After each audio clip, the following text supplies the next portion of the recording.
বাংলাদেশ সীমান্ত বরাবর উত্তপ্ত হয়ে রয়েছে 5ই অগস্টের পর থেকে।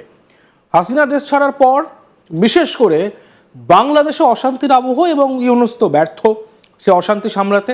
আর এই অশান্তির সুযোগ নিয়ে সীমান্তে বারবার উত্তেজনা ছড়াচ্ছে, কাপুরুষের মতন উত্তেজনা ছড়াচ্ছে বিজিবি।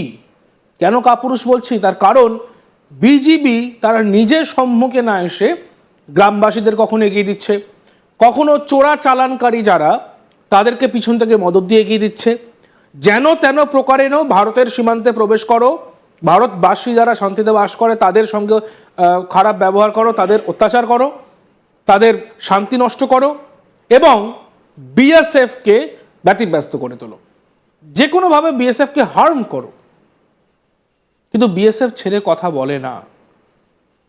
বিএসএফ জবাবটা ইটের জবাব পাটকেলে দেয়। এরকম একটি ঘটনা ঘটেছে কোচবিহারের গীতালদহ সীমান্তের কাছে। বাংলাদেশি যে বিজিবি তাদেরকে আড়ালে রেখে সেইখানে যখন সীমান্তে বিএসএফ তাদের টহল দিচ্ছিল, চোরাচালানকারীদের সম্মুখে আসার ফলে সেখানে বিএসএফ যখন প্রতিরোধ গড়ে তোলে সেইখানে কিন্তু বিএসএফের দিকে ইট ছোঁড়া হয়। মানে যে কথাটা বলছিলাম, কাপুরুষের মতন সামনে এগিয়ে দিয়ে। কেন বারবার এই ধরনের ঘটনা ঘটছে? বিজেপি আদপে কি চাইছে? কেন সীমান্তকে এইভাবে ব্যবহার করা হচ্ছে? আর বাংলাদেশের আসল উদ্দেশ্য কি? এই সমস্ত বিষয়ে আজ আলোচনা করবো। আমার সঙ্গে যুক্ত হয়েছেন এই কথা বলার জন্য সব থেকে ভালো যিনি হাতের তালুর মতন সীমান্তকে চেনেন, বিএসএফ এর প্রাক্তন ডিআইজি সৌমেন মিত্র স্যার। আজ তাক বাংলায় আপনাকে স্বাগত। স্যার, বারবার সীমান্তে বিজিবি এইভাবে বিএসএফকে টার্গেট করছে কেন? তাছাড়া কাপুরুষের মতো আগে গ্রামবাসীদের বা চোরাচালানকারীদেরকে ঠেলে দিয়ে, প্ল্যানটা কি?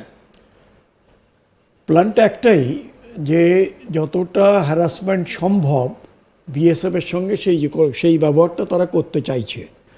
আর এর সঙ্গে কিছুটা ফুয়েল অ্যাড হয়েছে। রিসেন্টলি বাংলাদেশের যিনি অ্যাডভাইসার হোম, তিনি বলেছেন যে আমরা এই বেড়া দিতে দেব না। এখন তিনি জানেন না যে বেড়াটা দেব আমরা এবং আমরা আইন মেনে দেব। উনি হয়তো ভাবছেন যে ওনার এরিয়াতে এই বেড়াটা আমরা দিচ্ছি, আমরা কোনো দিনই দেব না। কারণটা হচ্ছে আমরা আইন মেনে চলি।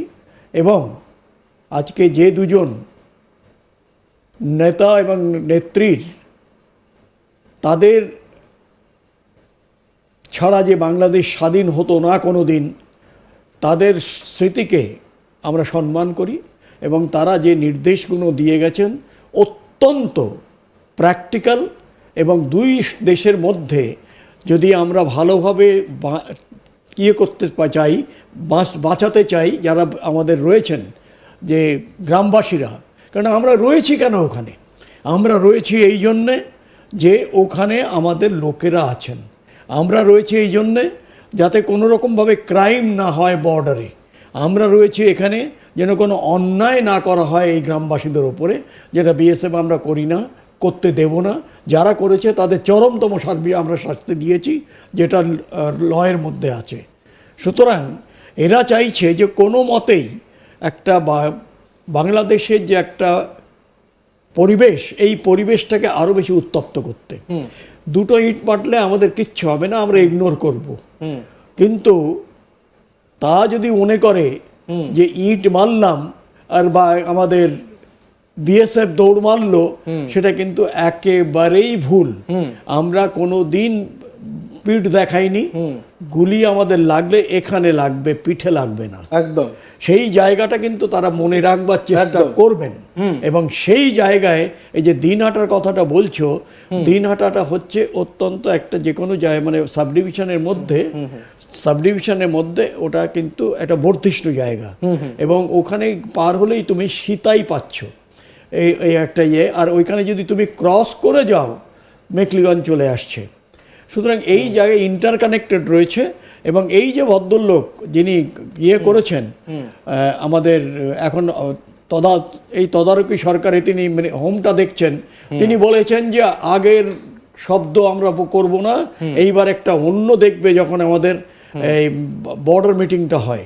তিনি অনেক কিছু বলেছেন সেই ব্যাপারে যে কি কি করতে হবে না করতে হবে, ফরগেটিং যে আমাদের ডিজি আপনাকে আমরা যথেষ্ট সম্মান দিয়ে দিল্লিতে নিয়ে বসিয়ে ওখানে আমরা একটা আলোচনার জন্য যেটা হয়, it is a protocol, it is an establish norm যে বছরে মিনিমাম দুটো এইরকম মিটিং হবে, একটা ইন্ডিয়াতে একটা বাংলাদেশে। একদম। শুনুন, সেখানে সেই ইয়েটা কিন্তু এখনো পরিবর্তন হয়নি সেই নির্দেশের। সুতরাং সেই জায়গাটায় এখন যেটা হচ্ছে কি জানো, এটা হচ্ছে যে ঘোলা জলে কে কতটা মাছ ধরতে পারে, মানে বাংলাদেশে অ্যাডভান্টেজ। মানে বাংলাদেশে আজকে যে ভদ্রলোক ওখানে গেছেন, অর্থাৎ মিস্টার ইউনুস, তার কোনো গভর্নেন্সের কোনো রকম ইয়ে নেই, কোনো রকম অভিজ্ঞতা নেই। বাংলাদেশ ছোট দেশ হলেও এর কিন্তু অনেক কিছু কমপ্লেক্সিটিস আছে, সেই জায়গাটায় ওনার কোনো অভিজ্ঞতা নেই। তাহলে তারা কারা করছেন? কিছু কিছু এক্স টাইপের যারা রয়েছেন, কিংবা যেমন এখানে যে এক ভদ্রলোক আছেন অত্যন্ত সুয়েব, যিনি ওদের কি বলে তোমার ফরেন সেক্রেটারি হয়ে রিটায়ার করেছিলেন, এখন তিনি ফরেন সেক্রেটারি, যে Touhid, mister Touhid was here deputy commissioner in Calcutta for Bangladesh. He is a very suave person, কোনো রকম এরকম নয়। কিন্তু এই যে ভদ্রলোক একটা উত্তাপের সৃষ্টি করছেন যে আমরা এটা করব না, আমরা এই করতে দেব না, এবং ওখানে যে শব্দগুলো ব্যবহার হবে কড়া, আমরা এখন ওই রকম আগের মতো নই, আমরা চাই হাসিনাকে ফেরত দেওয়া, অনেক কিছু এইসব প্রশ্ন উঠছে। হাসিনাকে ফেরত দেওয়া না দেওয়া সেটা কিন্তু এই লেভেলে আলোচনা হবে না।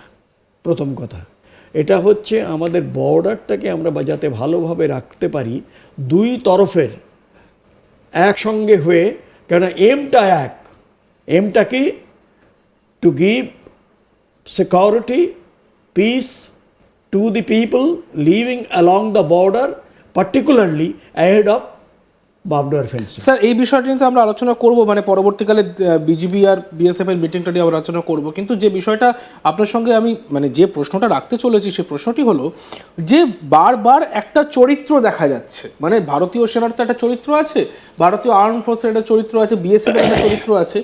আমরা কখনো গ্রামবাসীদেরকে এগিয়ে দিই না, বা চোরাচালানকারী পাচারকারী তাদেরকে ডিফেন্ড করার চেষ্টা করি না। সেই ক্ষেত্রে দাঁড়িয়ে, সেই জায়গায় দাঁড়িয়ে বিজিবির কি এইটাই চরিত্র? আপনি তো দীর্ঘদিন ধরে বাংলাদেশ বর্ডার কভার করে এসেছেন, আগে বিডিআর ছিল, তো তাদের কি চরিত্রটা এরকমই? তারা সবসময় নিজেরা মোকাবিলা না করে, নিজেরা সামনে না আসে, কোনো ডিসপুট থাকতেই পারে, সীমান্তে ডিসপুট থাকতেই পারে, তারা গ্রামবাসীদেরকে বা এরকম পাচারকারীদেরকে এগিয়ে দেয়? কোনো ট্রেন সোলজার ও ট্রেন বিএসএফ হোক কিংবা বিডিআর হোক, তারা কোনো দিন কিন্তু যে লোকজনদের, যে গ্রামবাসীদের রক্ষা করার জন্যে আজকে আমরা ওখানে আছি, যদি সেই সময় আমরা তাদের, we don't want any war, we don't want unnecessary exchange of fire or violence, it is absolutely clear in our mind. And এটা আরও ভালো হবে যে বাংলাদেশ থেকে যদি কেউ শুনছেন এখন, আপনারা একটা মনে রাখবেন, কারণটা হচ্ছে আজকে the largest border guarding force is the border security force of India. সুতরাং সেই জায়গায় আমরা চাই না কোনো রকম, আমাদের যে ম্যান্ডেট দেওয়া আছে, ন্যারেটিভ দেওয়া আছে, আমরা তার বাইরে প্রয়োজন না হলে যাব না।